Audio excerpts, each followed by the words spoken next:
Ayan, magandang gabi mga kalama. It has been a while since we actually did this broadcast at maligayang pagdating sa Cool Hangout. Ayan, kasi the reason why I feel like we have to address the elephant in the room. I have to go straight to the point. We have to address the elephant in the room, which is yung nangyari kahapon. Ito kasi yun. Like, I feel like we have to really commemorate that. I really feel like we have to commemorate yesterday's anniversary of the shutdown properly. Although yes, there is still politics. May halo pa ring politika ang mga nangyaring what transpired before the shutdown and after the shutdown. So ayan, we have to address that, and we have to address that in a proper manner. So here we are on our KOOLFM Hangout. Wait. Hago ako ng announcement. Ayan. Alam ko yung mga karamihan dito ay nakatambay pa sa kabila. So, mamaya. Okay. So, kung naalala nyo kagabi sa mga nangyari kagabi based sa the legislative franchise was denied, and yung basically like the shutdown really affected so many working within the network that they were basically forced out of their jobs. They had to lay off so many people. They had to scale back yung kanilang operations dahil nga sa nangyari. And no way, it is political, diba? I mean, I don't think we could deny that kasi the origin of it is political in nature. So we have to talk about that first. If you remember, ewan ko kung ano nangyari, basta ang pagkakaalala ko is NTC issued in the same day that ABS-CBN shut down. So I think this was around the morning or hapon pala, nag-issue ng cease and desist order, and then pina-order na i-shutdown na ang operations ng kanilang broadcast network dahil expired na yung franchise. Also, hello muna sa ating mga kasama dito sa Hangout tonight. Si Kevin, si Branch, si Leon, si EGC, si Boy Rob, si Tita Chups, at wait, sino nga ba to? Si Rex. Hello, Rex! Alam ko mga tao dito ay hindi pa ako ganong kilala.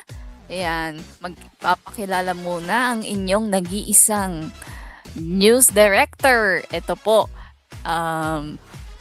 ako nga pala, ang inyong pinakamagandang, ang inyong pinakamagandang news director na si Midori Tachibana. Hello! Ayan, balik tayo sa topic kasi we have to talk about it. And I want to know your thoughts dyan sa ating live chat right now. Kung nasa Twitch man kayo, or nasa YouTube channel, or nasa Discord, please let us know your thoughts dyan sa ating live chat. Ultra Archives, by the way, medyo kaka-brand ko lang. Okay! Mas familiar ka kasi mas familiar sa akin yung EJC kaya EJC na lang. Ayan, balik tayo sa Elephant in the Room kasi honestly, I felt like yesterday was a little bit too emotionally charged. I kept reiterating that. And I feel like we have to talk about it in a more civil and respectful manner din. So una is the fact na NTC issued that while operations were still ongoing. We have seen a lot of personal anecdotes from basically every branch of the ABS-CBN umbrella. So news, we have heard from creatives, we have heard from tech, archives, and all of that. Na it really affected the jobs of those working within the network. And I don't think the media landscape has really become the same after that. Napakahirap sabihin na, oo, they have pretty much, I actually have to commend them for going in an entirely different direction and forcing, ito yung, parang napilitan silang mag-go out of the box kasi they don't have a franchise now. They don't have like the reach that they used to have.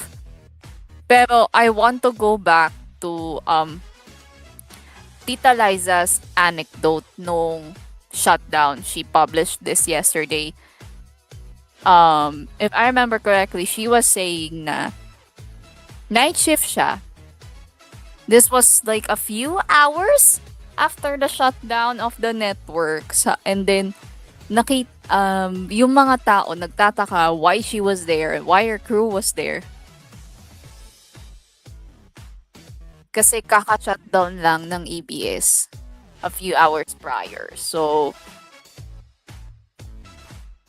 I don't know. It just speaks to how poignant that shutdown was to people. And yung impact na parang napapa-question, bakit may ABS pa rin? And I think Kuya Anjo was right. Anjo Bagawisan of, if you already know Kuya Anjo, siya po ang pinaka-main head ng patrol ng Pilipino mobile arm ng ABS. Bakit pala nakabaliktad yan? I don't know if it's Sky or Terebs controlling the TOC right now. Pero bakit nakabaliktad yung feed ng Cool?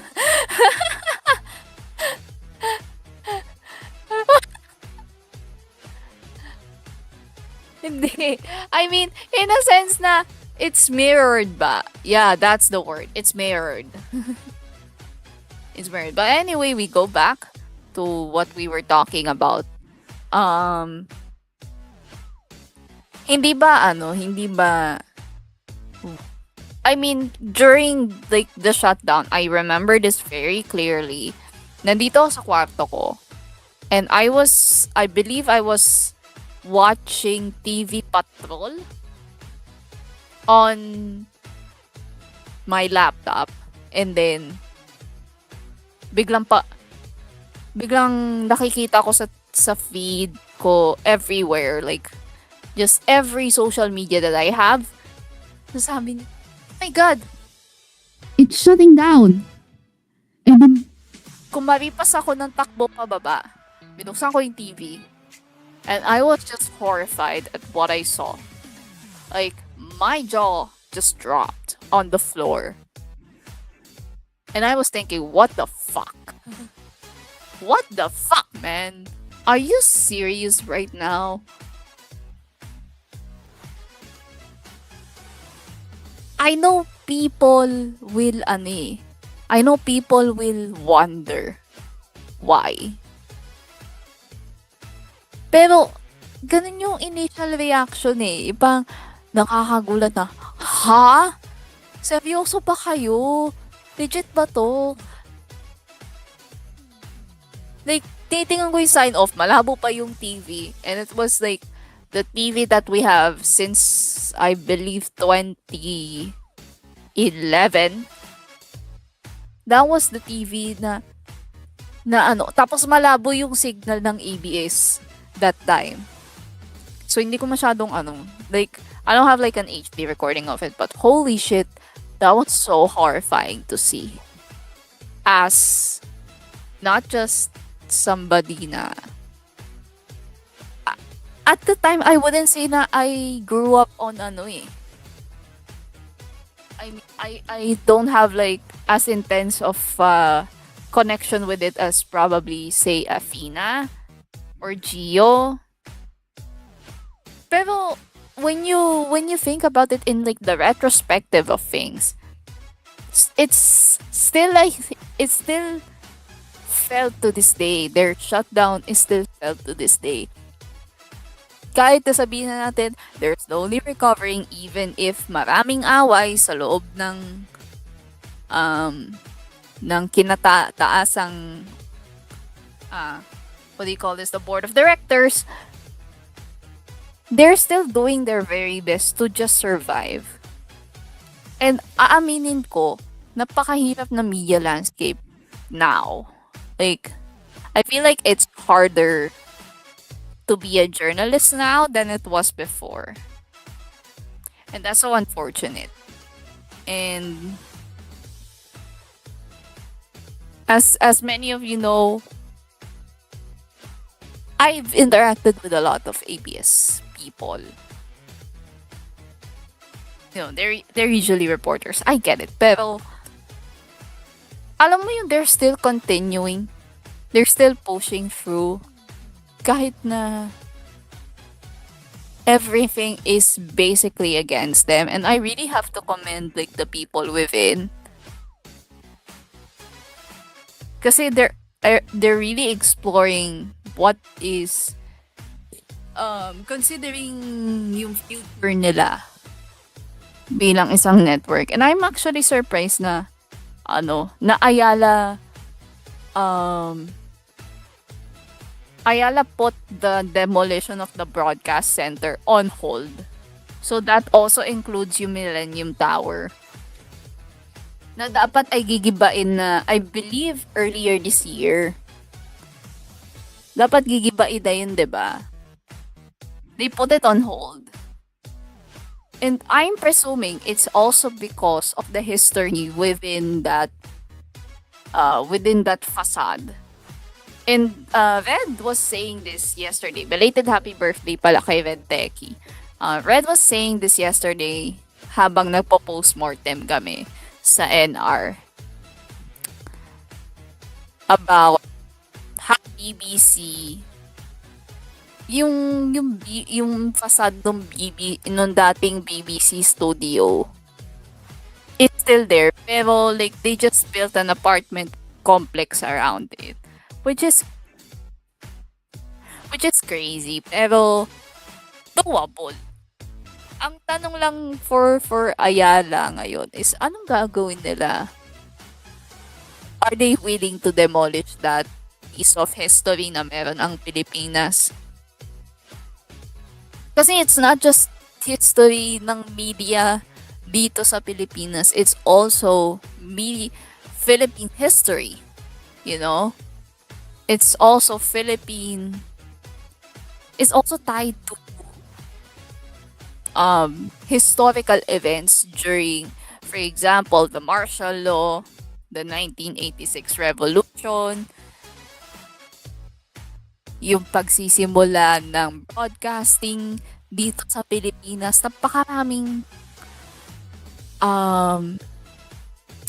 Napakaraming events yung nangyari sa ABS that were witnessed by the broadcast center.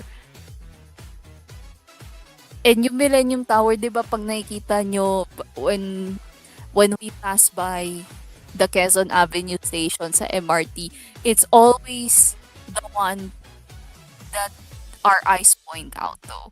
Yung ELJ, Communication Center, and yung Millennium Tower. And I feel like it's just not right to demolish that part of history. Nakikita ko yung ABS. Like, I haven't really gotten close to the facade of the whole compound. Pero alam mo yung history nun, alam mo yung feeling ng what if I worked there? What if I was able to at least tour their newsroom?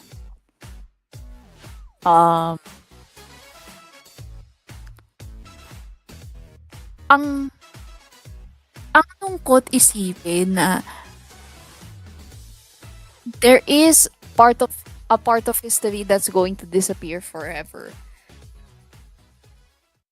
And there's also a part of history na ngayon, it's actively being rewritten as more of a story of redemption and a story of hope din to be never waver in times of crisis. I feel like we have to talk about that in a proper manner. Kasi yes, everything was basically against them during the previous administration. The president himself is a staunch critic of the network. Parang lahat na lang yata ng reports ng ABS pinupuntirya. Lahat na lang ng reporters, 'di ba? Ang daming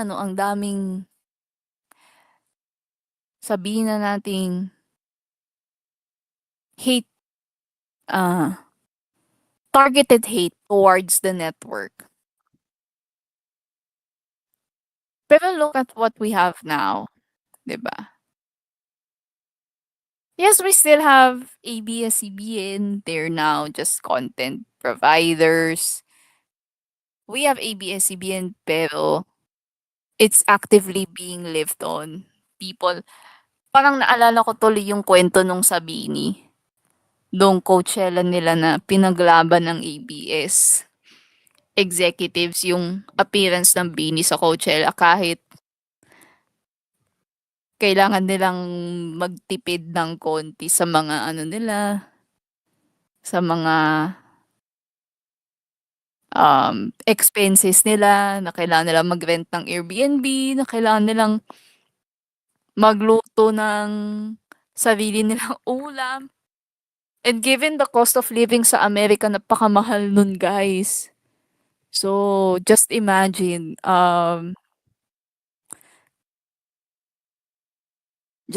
yung mga pinaghirapan nila. 'Di ba? What more if they had a franchise? What more if they were given the platform once more to spread love and information to the average Filipino? TOC, do you have a commercial breaks? I believe we should do a commercial break. So, ready na ba tayo? Magko-commercial break muna tayo. Ayan, magbabalik muna ang Cool Hangout matapos ang ilang paalala.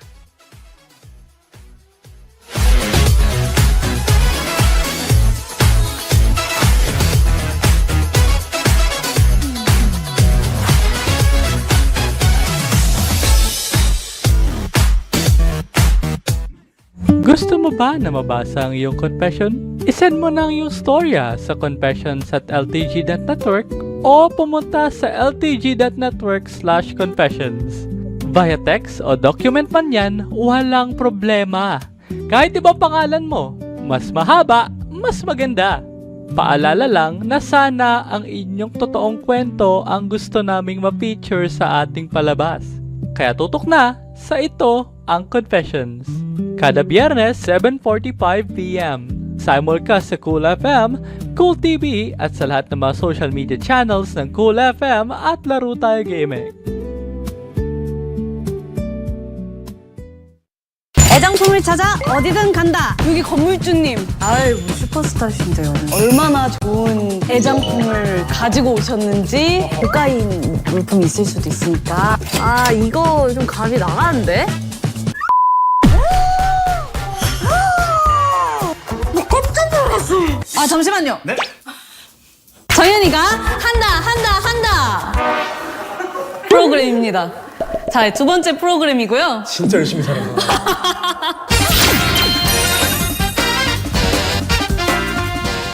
My Best Friend Every Year, weeknights, 8:45 PM sa TVH. Mula sa ginadgad na coconut, gumawa ng masarap na crackers na may lasa ng coconut. Mag-Kamyon Coconut Crackers.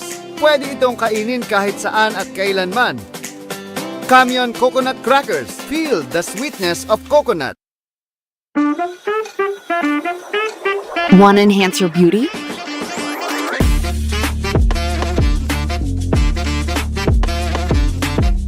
Every face tells a story, but sometimes we forget to listen. Because beauty isn't just how you look, it's how you feel when you show up as yourself. Enhance your beauty with Roseanne Beauty. I'm late. What? No ships available? Wait!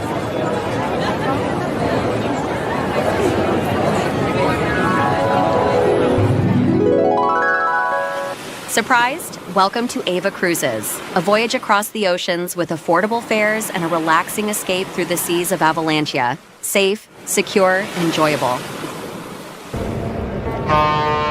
Ava Cruises. Explore the seas.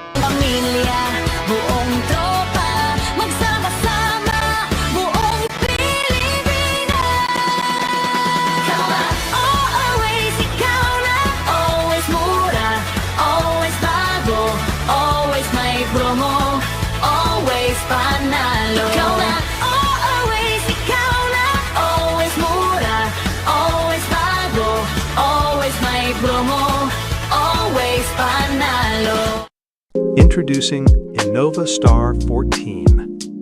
Ultra HD display for lifelike viewing, 48 megapixel triple lens camera for lifelike photos, and high performance Snapdragon 8 Gen 5 processor for high demand gaming. Personalize however you want.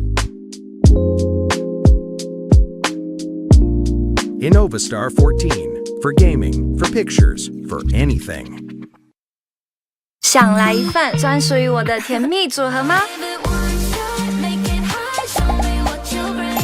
这是为我特调的新鲜美味哦！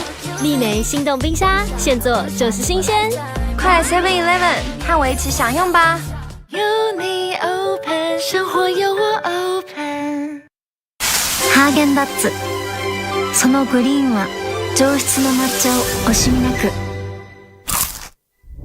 いざ解禁。いざグリーンティークリスピーサンドザ・グリーンティー抹茶 Thinking something creamy? We got you. You'll be craved with Ospen Carbonara. In just 3 minutes, make the sauce, boil pasta, mix and add toppings. Sobrang takam talaga. Eddie ikaw, will you resist the creaminess? 내가 시원하게 말해줄게. 입자마자 차가워서 더위 순삭. 몸에 붙지 않으니까 시원한 바람이 왔다 갔다. 시원해서 소름.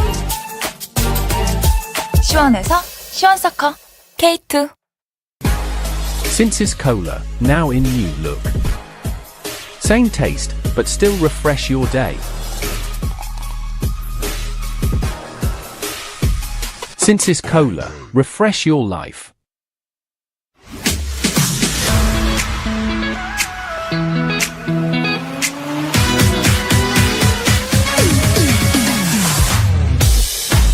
At tayo'y nagbabalik sa inyong Cool Hangout. Ayan. Before the break, we actually have personal anecdotes that I feel like we have to read. Gaya nito kay AJ. Hello, AJ. Ang naalala ko while watching Meteor Garden, pinutol yung ABS feed and nag-switch to DZMM Teleradyo. Like, anong feed to? Jeepney TV ba to? Or like yung actual na ABS feed? Anong feed to? Oh, really? Really? Wait, I never knew that. Kasi parang napanood ko na yung bandang TV Patrol na yata. Yun eh. TVP na yun eh. Tapos ang... Basta alam ko nagbabrowse lang ako nun sa feed ko that time. And then...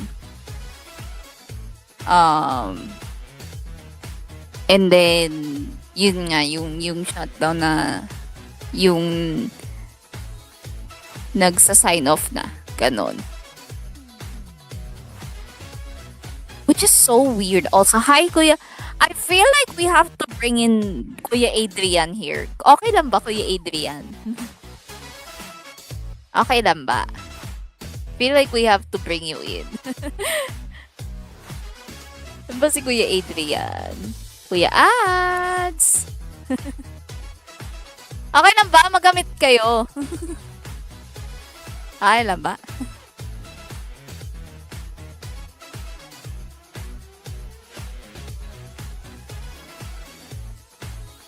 Higa din na. O, 6:27 or 8, diba? Then 6:30 start na ng balita. Baliw. 6:07 ka dyan. Ayan, thank you.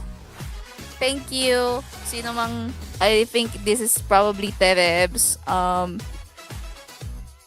Mga 6:18. Oh, really?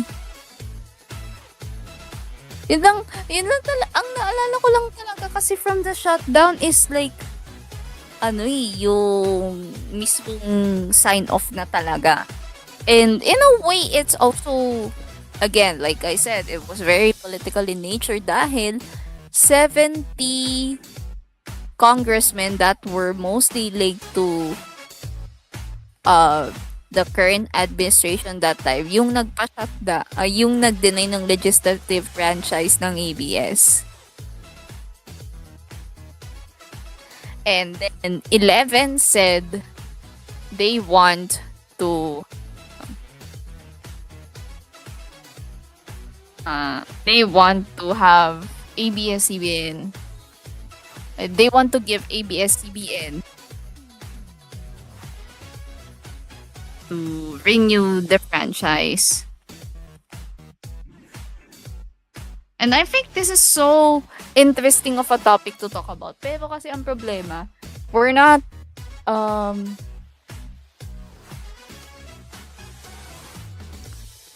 really in the jurisdiction to talk about legal matters unless we have somebody that will actually have that kind of expertise.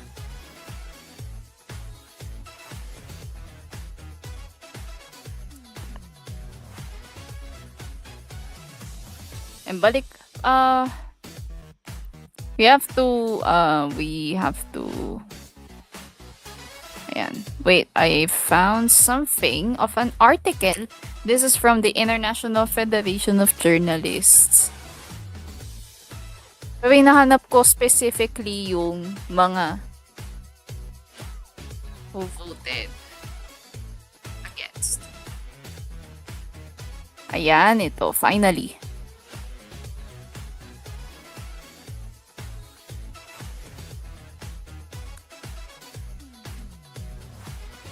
Ayan, ito yung mga 11 na nag-agree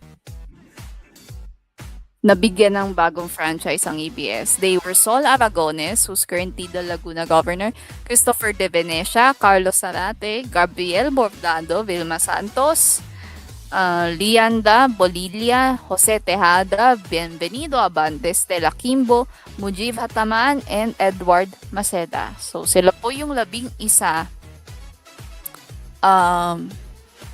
Sila yung 11 nag-yes ng isa pang 25 years na fresh franchise ang ABS-CBN.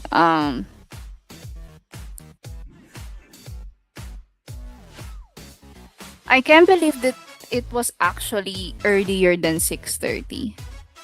Pero I believe this is also because of the fact na they're basically scrambling to produce a full newscast din. Dahil nga pinapa-shutdown na sila at that time. Am I correct? Hi, Meps! Hi, Meps! Happy birthday, Meps! Ay.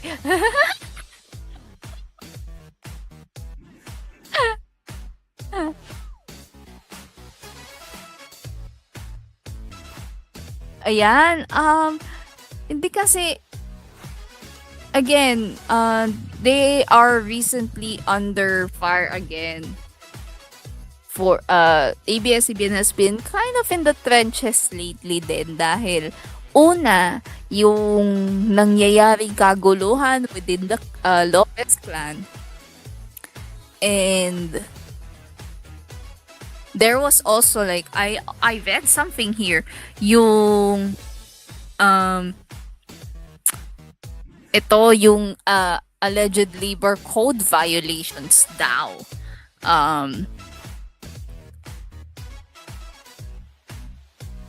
Ito yung, I believe, ito yung nagprotesta sa labas ng ABS-CBN compound, the mga driver ng ABS-CBN allegedly that Billionario and Tribune covered, I believe. Tama ba? Which were denied by a former reporter of ABS-CBN na sabi niya they work under an agency. Hindi ba? And they also like question bakit sila may block time agreement with All TV 2. Pero I believe tama si Gio. It was Gio that said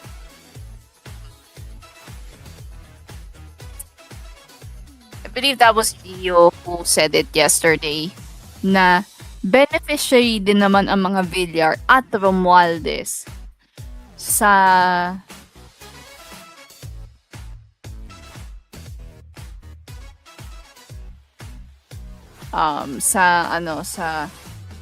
hindi okay, as far as I know kasi parang scrap yata yung iba nilang balita para tutukan yung mismong shutdown. Pero alam ko nag-ere pa rin sila ng balita that time eh. Alam ko nag-ere pa rin sila ng mga balita that time. Pero of course, understandable na ABS-CBN, the shutdown itself would be the top story.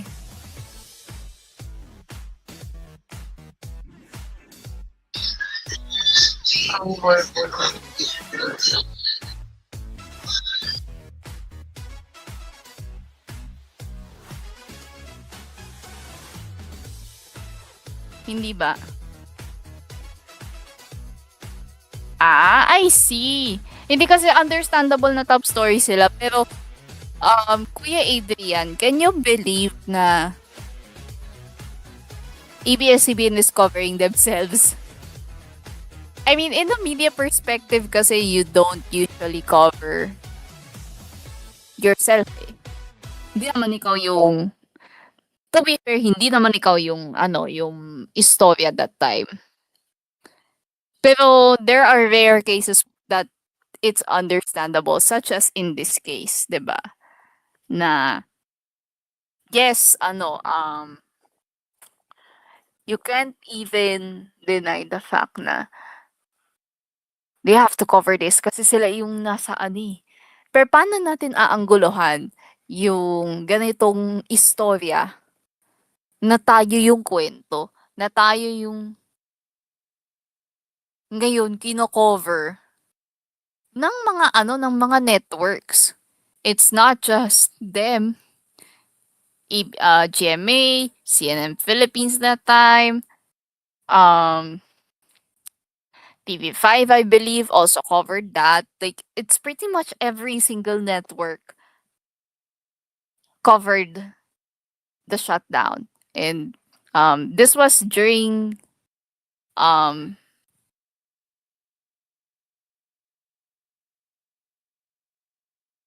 this was during the tawag dito. This was during the premiere episode ng Storyline. Pinag-uusapan namin ni Kuya Pao yung yung tungkol sa shutdown ng ABS and how they were basically like the only ones that covered nag-stream nung times na magsha-shutdown na sila. Can you imagine ko? I mean, it would be understandable na they're covering their friends, but yung atmosphere within that newsroom, within just basically everywhere within the compound, ang bigat. Definitely mabigat yun sa pakiramdam.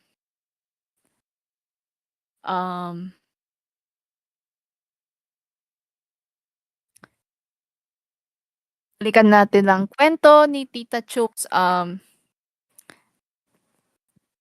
Ito naman yung aking story. Noong time habang nanonood ako ng Yay, gusto ko mag-ear check ng other channels noon hanggang nung nasa DZMM na ako. Nagulat na lang ako sa balita na magsha-shutdown na ang ABS-CBN. Tinutukan ko talaga ang channels ng ABS at that moment hanggang sa mawala sa ere. Except sa Cinemo, Yay, KBO dahil sa channel namin owned ng Amcara tapos nasa Laguna pa rin ako. Oh!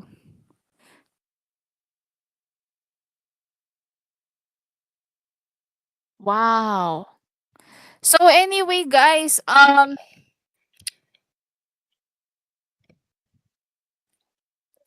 if you guys have stories about the ABS-CBN shutdown, personal anecdotes about it, please let us know in the comment section dito sa Discord or sa YouTube or sa Twitch channels ng KOOLFM.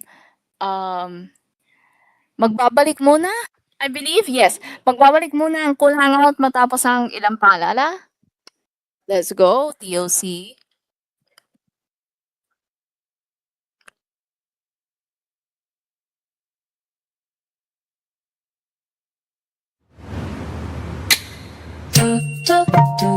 히딩 1메뉴만 하자며 밥 생각 없다며 맞네. 그럼 마무리할까? 든든한 식사 후 가볍게 톡 털자. 마실수록 가벼워지는 티젠 콤부차를 가볍게 한 번, 건강하게 두 번. Let's drink twice. 티젠 콤부차. I'm an all-around media personality. Of course, I read books. Because not only they gave me knowledge, but they're also a form of entertainment. What you're seeing right now are few of the best-selling brands of GSCA Kent Media. At iilan pa yan, marami pa yan ha. Basta, hanapin nyo lang ang logo na to. The Philippines' leading premier #1 awesome publisher GSCA Kent Media. Because reading is indispensable. ハーゲンダッツ。そのグリーンは上質の抹茶を惜しみなく。いざ解禁。いざグリーンティー。クリスピーサンドザ・グリーンティー抹茶。ルート設定完了。戦艦降下します。迅速に接近中。モンスターです。汚染度が高すぎます。ダメダメ。ファーストは死んだ。早く彼らの緊急機関を。これは想定外ですね。また神の漆黒の中に刻まれる罪。準備です。さてやろう。知りなさい。カオスゼロナイトメア。すべてのカオスをゼロに。美味，我只瞄准这颗星。7-Eleven 星级飨宴，和我一起特制的星级美味，意大利面又香又辣，好过瘾哦！哇，一个是我最爱的台韩味。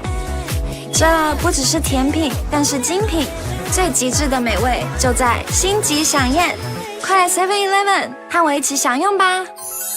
有你 open， 生活有我 open。 내가 시원하게 말해줄게. 입자마자 차가워서 더위 순삭. 몸에 붙지 않으니까 시원한 바람이 왔다 갔다. 시원해서 소름. 시원해서 시원서커 K2. Dito na tayo sa Jer-A, kung saan lahat ay okay. Sa Jer-A, lahat dito ay super mura. Lahat mga maganda dito sa Jer-A. Sa Jer-A, napatunayan na ng bayan, wala namang iba. Quality shopping ang aming dala. Mapapa-Jer-A talaga kayo. Ang supermarket namin ay Jer-A.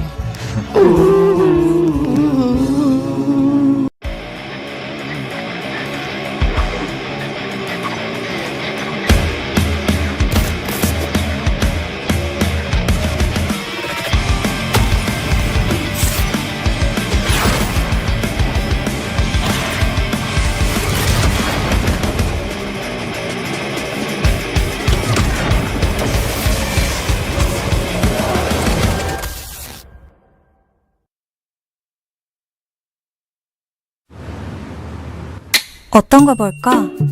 눈물 펑펑 쏟는 거. 아니야, 도파민 팍팍 터지는 거. 그냥 우리 각자 보자. 취향 타는 순간은 가볍게 톡 털자. 취향대로 마시는 16가지 콤부차로. 상큼하게 한 번, 건강하게 2번.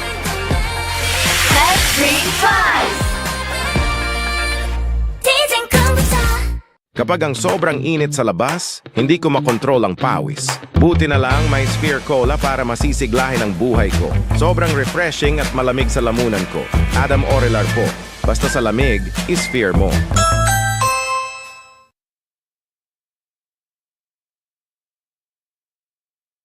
Kapatid mo, kailan na ako?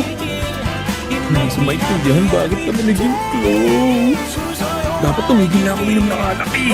Mas katulong nga yung LED mask kasi nagkulay-kulay yung mata mo, mas mukha kang nakakatakot. Naputo na yung ilong ko! Pareho lang naman tayo eh. Sabi ko, bilan mo ako ng 500. At dahil nga dyan, naisip naming i-release na lang yung kanta para maging single mo.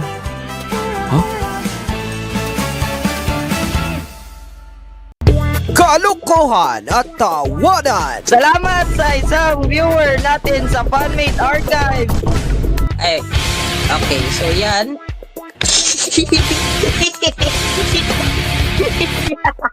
I-prepare ko na siguro yung live ba yan satellite? Ano? Minsan na komentaryo. Ito lang masasabi ko. Please, wag ka nang mag-spam dahil labag yan sa TOS ng Discord. Salita ng mansanas.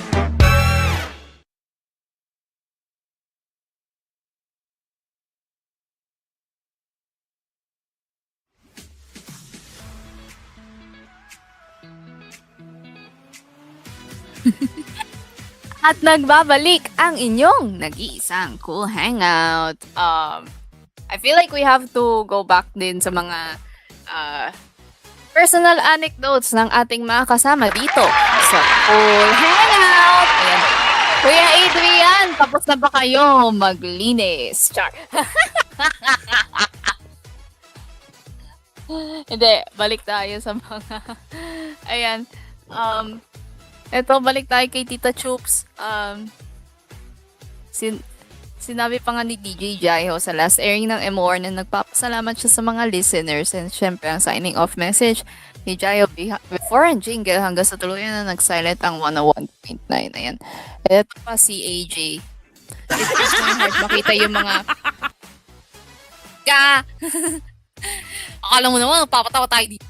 Hello, Nido 3 Plus. Ay, Oh, halo, natapos namin ang programa sa kabila. Hello. Ayan. It brings my heart Hoy. makita yung behind the scenes. Hoy. Ayan. It brings my heart makita yung behind the scenes Hello, footage sa mga Mauser. in-upload doon. Empleyado na umiiyak na hindi nila alam yung kung ano magiging future nila that time.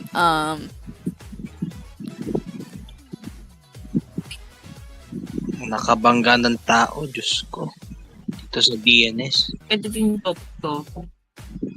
Ito yung panahon tawag dito last.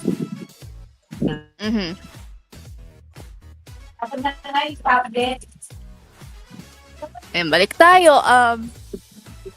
Yung ang dami nating anecdotes na narinig. Siyempre nakakalungkot, but I feel like it's more heartbreaking for the people within the network that eventually got retrenched. Hindi ba? Siyempre masakit. Like, they didn't just, like, these people, the workers within ABS didn't just lose their jobs.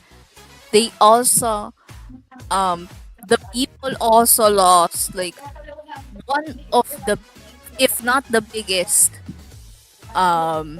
media company in the country. People lost, yung isang parte ng Philippine culture, Philippine pop culture na naging ano siya, di ba? Ng pop culture ng bansa natin. Ang dami nangyari nung nag-ere ang ABS. It ushered the boom of the goal, yung mga drama that compete against each other. It ushered yung bagong era ng mga noontime variety shows. It ushered yung music shows. It ushered so many things. They were basically the pioneer of every single thing that has happened in the Philippine television landscape. They were the pioneers of basically everything. And even if you're not within the network, even if nakita mo lang siya sa TV, the impact of it is still felt. Diba? The impact of it is so piercing din sa pakiramdam kasi kung ganyan lang kung kaya nilang mapatahimik ang isang malaking network, pinakamalaking television network sa buong Pilipinas, what more people like us? What more the normal people na, di ba, nire-red tank? Binabahiran ng politika, nilalagyan ng ano. I mean, yes, this will go into political territory, pero hindi naman, I'll be straightforward with you. What happened yesterday was not tolerable. What happened yesterday was not tolerable. It is disgusting. It is disappointing. It is atrocious. So atrocious na even if we hate the guts of certain politicians that keep stealing our money, it is still not right to just outright wish death on them. Mali po yun. Ulit-ulitin ko po. Mali yun. Even in, okay lang po mag-komentaryo. This is what we do. This is part of our obligation din bilang mga tao na may freedom of expression tayo dito sa Pilipinas. But again, we have to be reminded na tayo ay 114th out of 180 countries when it comes to press freedom. That is according to the Reporters Without Borders report for 2025 on the World Press Freedom Index. we are 114th place. 114th out of 180 countries. Meaning, hindi pa rin safe for journalists ang bansang to. Nakikita nyo naman, 'di ba?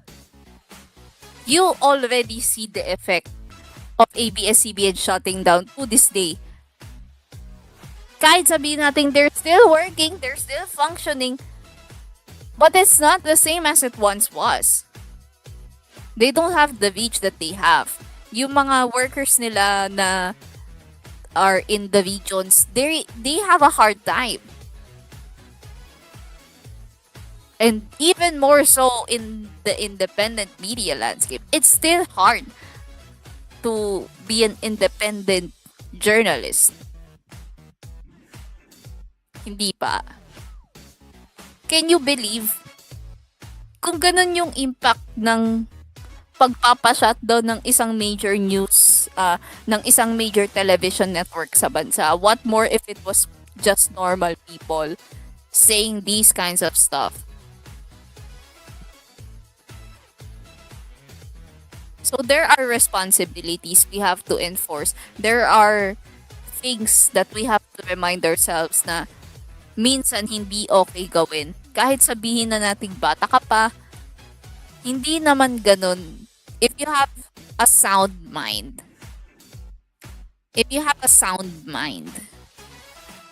to think rationally na bawal yung death threats may go over the line, it's still not right to something like that. Kahit sabihin na nating emotionally charged. Because it is. Because it was. But what we have to remind ourselves is kahit ganun sila, ang makakaparusa lang sa kanila yung Panginoon. Only God knows how to punish these people. And well, the one who basically it shut down is waiting trial now at The Hague. Imagine nyo, mabilis ang karma. Mabilis ang karma sa mga taong gusto lang masira ang mundo. Madali lang yun. It will take time, pero karma happens. And we've seen it with our own very eyes. And tama si Staros. Exactly. It was a few days ago. It was World Press Freedom Day. And you have to remind ourselves, the ABS-CBN shutdown is just among the many things that we still have to remind ourselves na yes, it is historical in a bad way, pero it's also why we fight for press freedom as a whole. It's also why we are so adamant about freedom of the press, na hindi lang tayo dapat yung nakaka-experience, na hindi lang dapat limited to a certain number of networks or media outlets yung meron dapat information na pwede nyo ma-access. Dapat lahat tayo merong ganon. Dapat lahat tayo may access sa mga information na to. Kasi hindi mo alam kung ano yung opinion na pwede mong i-form, and these outlets help you decide on what opinion you're going to have about certain topics, about certain problems na meron tayo dito sa lipunan natin. We go to our comments now. Here's my experience nung ABS-CBN shutdown noong 2020. Ito talaga nakakalungkot na araw para sa Pilipino regarding sa ABS-CBN shutdown. Noong May 5, 2020, habang pinalabas yung 65th anniversary plug, naiyak talaga nangyari nung ABS-CBN shutdown. Binantayan ko din ang pamamaalam ng MOR habang nanonood ng ABS-CBN final sign-off. Ito yung panahon na medyo bumalik na ako sa pagtutok ng ABS during the pandemic and before the shutdown. Yes, dati kong binabash ang ABS, pero ngayon nagbago na ako. Sinusuportahan ko na yun ang pagiging kapamilya. According to, hindi na pala to kapatid, hindi na pala to kapatid, hindi na pala to kapusi eh. Ano na pala to eh. Kapilmux. Inaamin ko, pasensya na. Inaamin ko, sorry ha. Dati ako tawag dito. Sorry. Kapusi ka talaga, oh. Diyos ko, Lord. Kapusi ka talaga. Hindi, totoo talaga. Kapilmux ka pala eh. Inaamin ko. Hindi, promise. Totoo. Pero, nagbago na talaga ako. Pantay-pantay na. Pero honestly, like, di kasi minsan na talaga eh. Like, it will change your perspective about things. Kasi, ako din naman, to be fair, like, ako din, like, talagang I was really an avid ng Philippines truther pa. Like, until around 2019 or 2020, mga ganon. So, alam ng mga tao na, na talagang I used to be like a single network kind of person. Na yun na yung pinapanood ko buong araw. Ayun. Tama si Staros, freedom of the press is not important to democracy because, ano daw? Wait, hindi ko gets.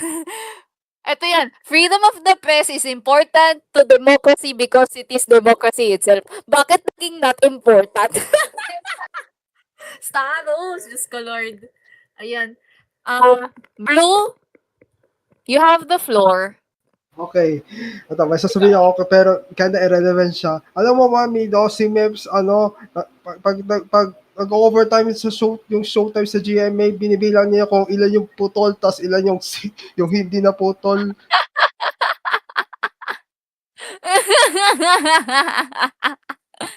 Ala ka.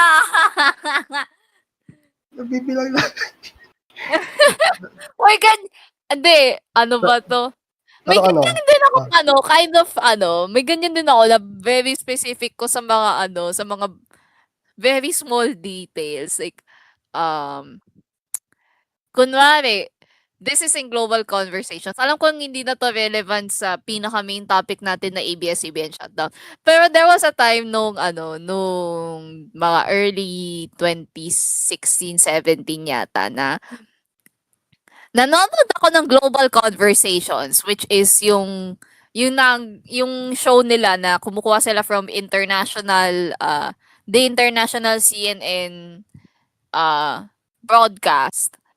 Tapos hinuhulaan ko kung sino yung either reporter or anchor na lalabas. Kunwari, mahulaan ko si Amanpour, si Cooper, minsan reporter. Yung mga ganun, like hinuhulaan ko kung sino. Tapos naalala ko, ang host pa niyan, Claire Celdran. Alam ko, I believe Claire Celdran hosted at one point, tapos it eventually became my Rodriguez. Anyway, balik tayo sa balik tayo sa shutdown ng ABS.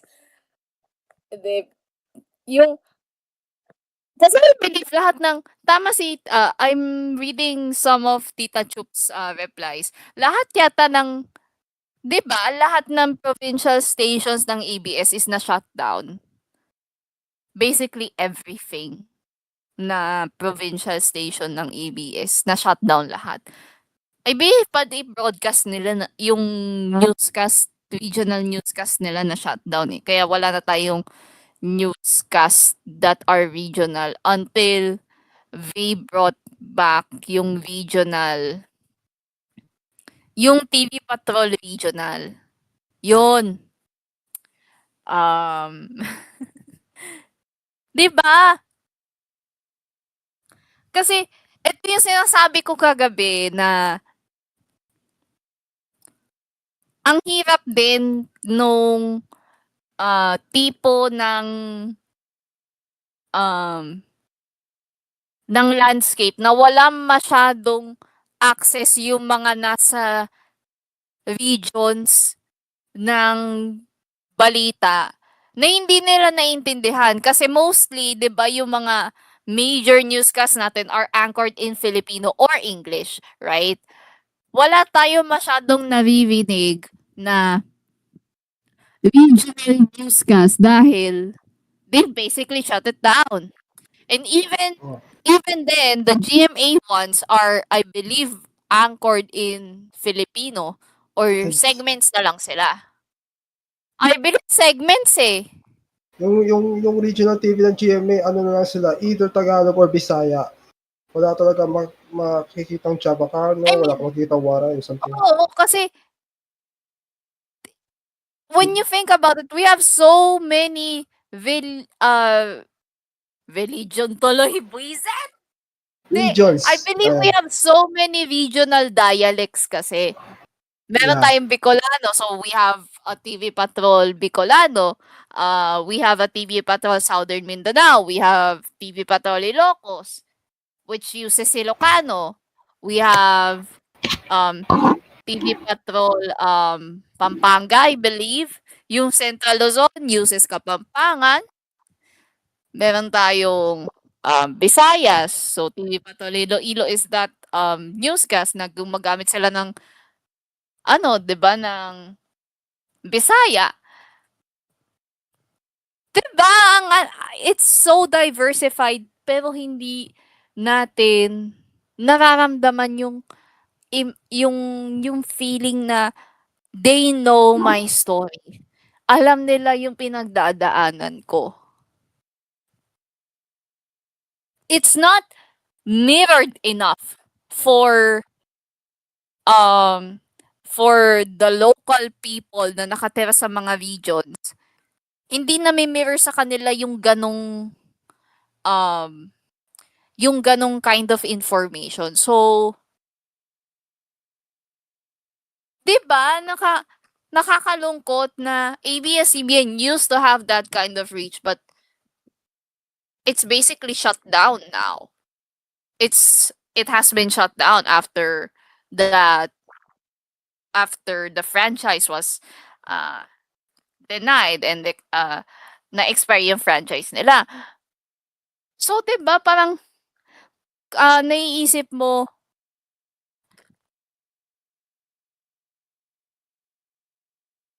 What? naiisip mo yung chilling effect. Yes, that's the term. Chilling effect nung mga nangyaring shutdown ng ABS. And yes, it's been 6 years. I know 6 years is a long time. Ramdam pa rin yung chilling effect nun. Nakakalungkot kasi, again, this is an issue of press freedom.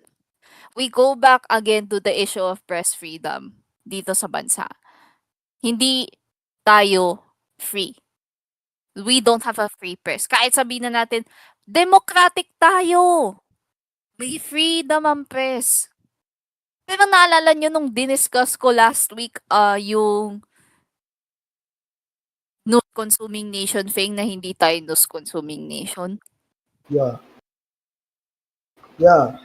We have the landscape kasi has basically shifted. Hi, Kuya Pao. Finally! Ayan! Welcome back.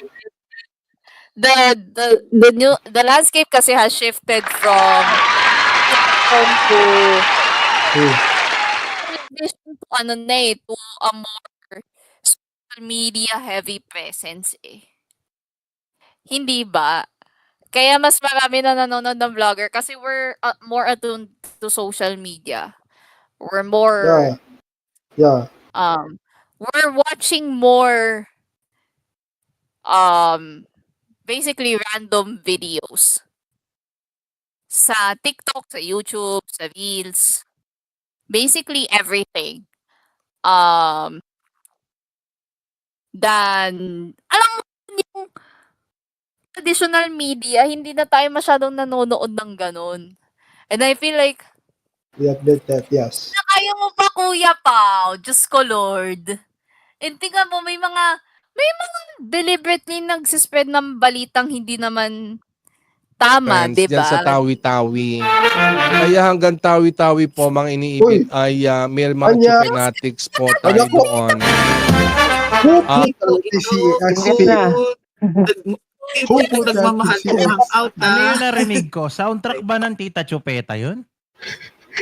Na, yung DCX kasi naka-simulcast doon. Ay, Na pumasok yung feed ng DCX dito sa KOOLFM. Wala kasi, Okay lang yan. alam Lalo mo na pag kuya, piliin nyo yung summer wala station. si Debs. Total, mainit pa naman. Okay lang yan. Wala Na-miss si nyo ba Debs ako? eh. Yes. We are so back! Na-miss nyo ba ako? Na-miss Of nyo ba course. ako? And excited na kami. Ako, personally excited na ako kasi nagluluto na ang NR. Aray ko. Nagluluto na ang NR. Huwag ka mag-alala. Papabilisin natin yung pagluluto niyan kasi Oh my God! kumbaga, ginigisa na Ano ni nga? Nido. Tago! Ginigisa na ni Nido. Mamarin na lang. Yes! Lutuin na. Yo, bakit pumasok yung TCX? Buttermilk picture na siya. May narinig ako Nakababa todo na siya sa balita. buttermilk. Charot! Tito May Chupeta, narinig akong yes. team ng todo balita kanina. Yung Hawaii 5-0. Diba? At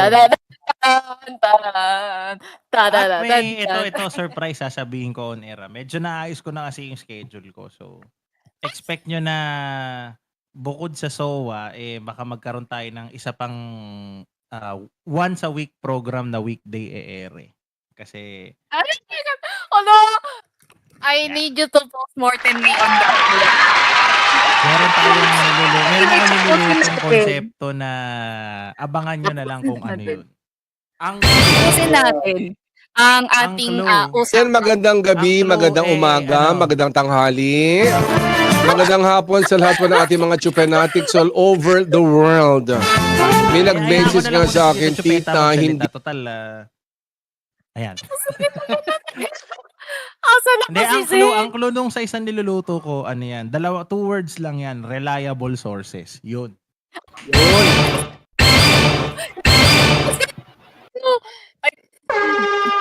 nakagat ko yung...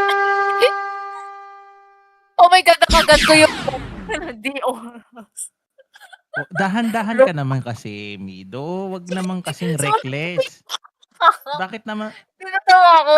Sobrang lapit pala nung... Yo! Yo! Wow! Oh, ang daming bago stinger ah.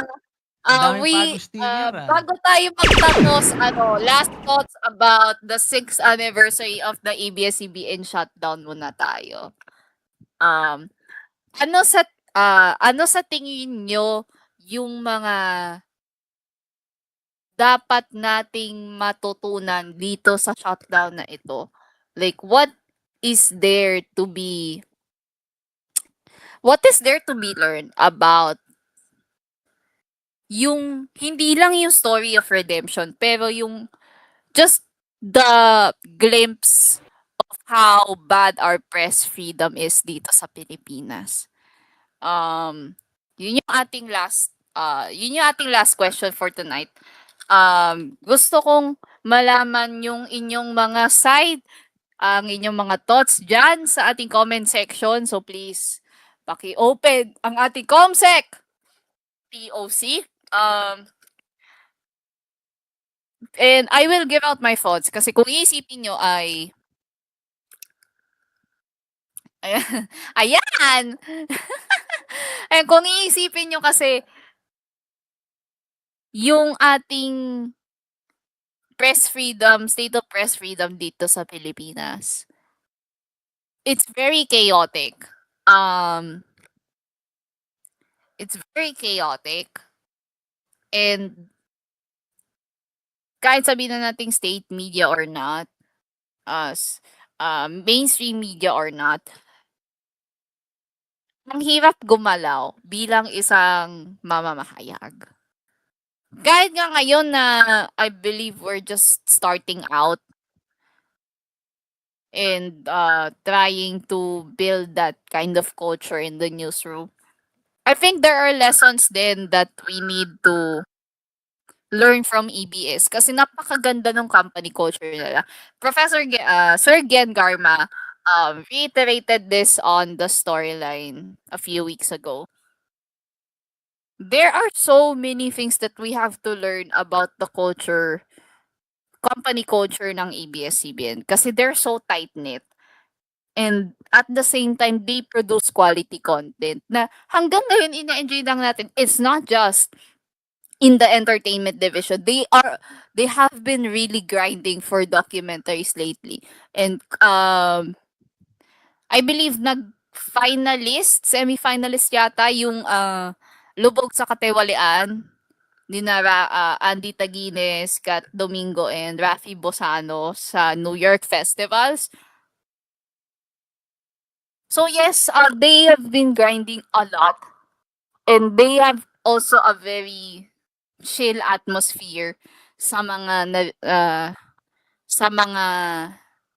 at least from the few interactions I have with some ABS-CBN reporters na na-imagine nyo ba yung ganong kind of culture in other companies na hindi lang naman sa industriya limited, like hindi lang naman within the media industry but also like in other fields as well.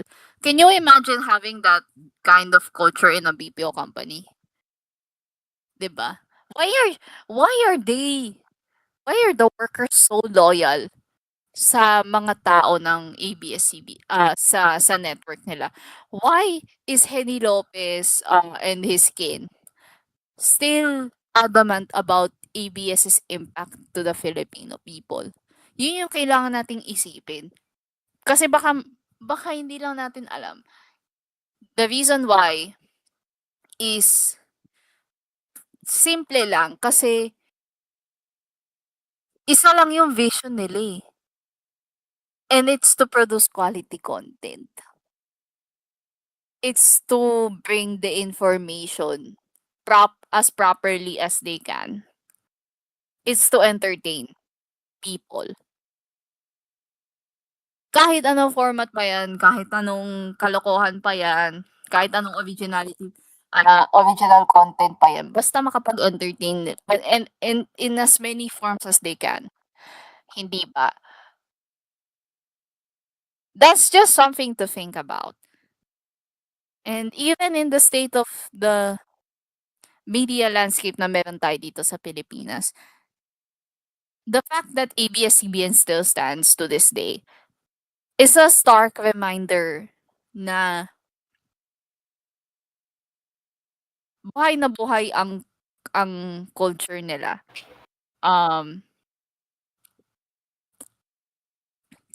Buhay na buhay sila. They never died. Ika nga nung kanta, we don't die, we multiply. And I will, before I end, I will read Kuya Adrian's what Kuya Adrian said. Cinco de Mayo really disrupted the industry. It showed how content remains king. Nawala man yung frequency, but they are still giving content in these spaces. Mas lalo sa digital, a space that cannot be taken for granted anymore. And in all these, ABS weighed the tides and still stayed true to its mission in the service of the Filipino. And I think he's correct. And we have to end right there. Andito na si Sen. Maraming salamat sa mga tumutok at nakisaya. At